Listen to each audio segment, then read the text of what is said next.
Thank you.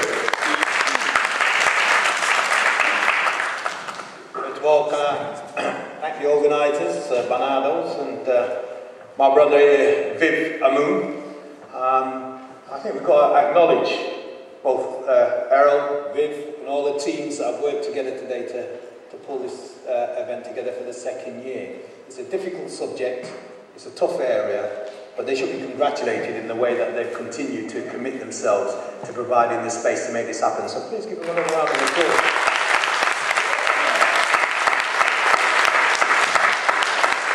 And let me tell you, as a man who's been in a jam, you need no better man by your side than this brother here, Vivamoon. If I've got Vivamoon by my side, then all the hellish hounds from Hades will not get to me.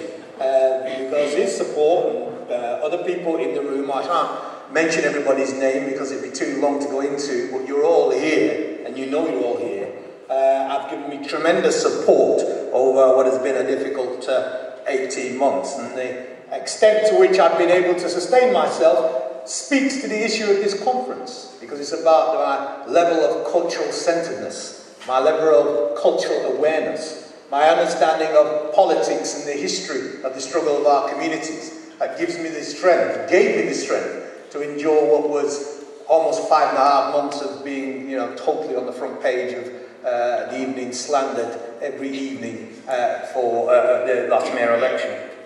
And why I say that in terms of the level of cultural awareness that gives you that self-centeredness is because that is the issue that speaks, I think, to the heart of what we're talking about, where young people are feeling disconnected, not rooted, displaced, whatever word you want to use. For myself, to give myself that centeredness, to endure those difficult times, it was a wonderful blessing that I'd already determined I was an African before the shit hit the fan. I wasn't struggling to find my identity after the balloon went up. I came with it intact, and I left with it strengthened as a consequence of my experience. Then you see examples of a people in various stages of crisis, whether it's the educational crisis that results, and people like Jerry over there who works in educational notice, that results in tens of thousands of children being excluded from school every single year. And as soon as they're excluded, one may as well give them a docket number with a prison cell attached allocation on it. It's precisely the way government forecasts prison building programs.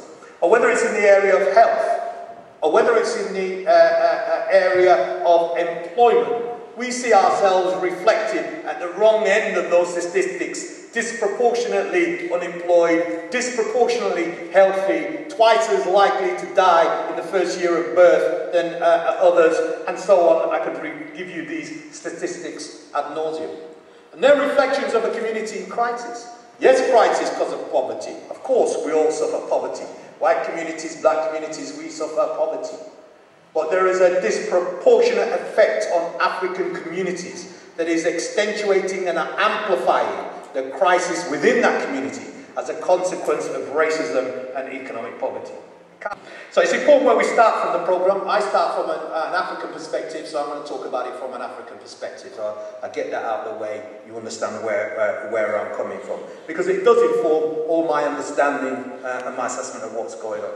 But you'll be in wonderful, ebullient mood to find out that science having determined that everybody descends from the African race deep in the continent, that you're all Africans for the purposes of this discussion here today. And for those who are of white complexion, who your African descent may be of a little shocking revelation for you, we will have counselling and support outside later on. But welcome to the family of humanity that began with the African continent and the African community. I offer you that extensive welcome. And our response as an African community, and we have to talk about it from that perspective, is one in which is fragmented, it's disorganized, it's characterized by division, it's characterized by cynicism, it's characterized by some degree of hostility.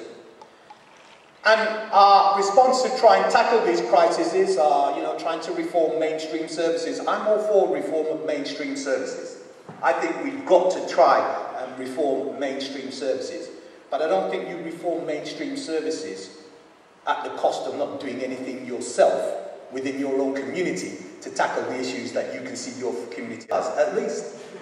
Some people are spending more money on their outward appearance than they are investing in their children's education. Well, what's that all about? We'll spend money on designer labels to look good on the outside, while meanwhile we're trying to assimilate into a system that doesn't really care for you, doesn't meet your needs, and is destroying you from the inside. We'll spend a whole host of time and energy on things that are not a priority for us, that are not in our interest, but we think are making us look good for people who don't really care for us and for whom have no interest in our future. We'll spend a hell of a lot of time trying to impress those sorts of people, doing the wrong sorts of things at the wrong sort of time. But of course, we have to bear our own responsibility, and we do so, particularly as African and African men. We are absent without leave of our families, in too many numbers. If anything that can stop the violence and the issue of our community, it is a return of African fathers to their families. Should it happen tomorrow, we will halve the number of homicides in our community overnight. So I do take responsibility and bear responsibility. And we as African men have to begin to have a discussion amongst ourselves about how best we can begin to dispel the myth and the gross stereotype that we don't care for our children. Too many of us don't, but many more of us do. Many more of us are around the table for us. Sometimes I'm going to places on a Saturday night and I see parents of children who are teenagers, and when I look at the parents of those teenagers, I cry for the children that they're bringing up. Because they're dressed as 51-year-olds on Cold Harbour Lane. They're dressed as a 21-year-old. They're dressed in the same uniform as a 21-year-old African youth. And they're chasing a 17-year-old girl down Cold Harbour Lane. Psst, psst, psst. Baby, baby, baby. Is it any wonder? You might laugh. But is it any wonder our young men have lost so much respect for African men of my age? If we're not showing them, we're not competing with you at all. We're your elders, we're your brothers, we set the example. We bring morality, we bring family, we bring cohesion, we bring order, we bring income. And when we're absent for that, and they lose from respect for us, then we say the kids are out of order. No, we're out of order. We're out of order.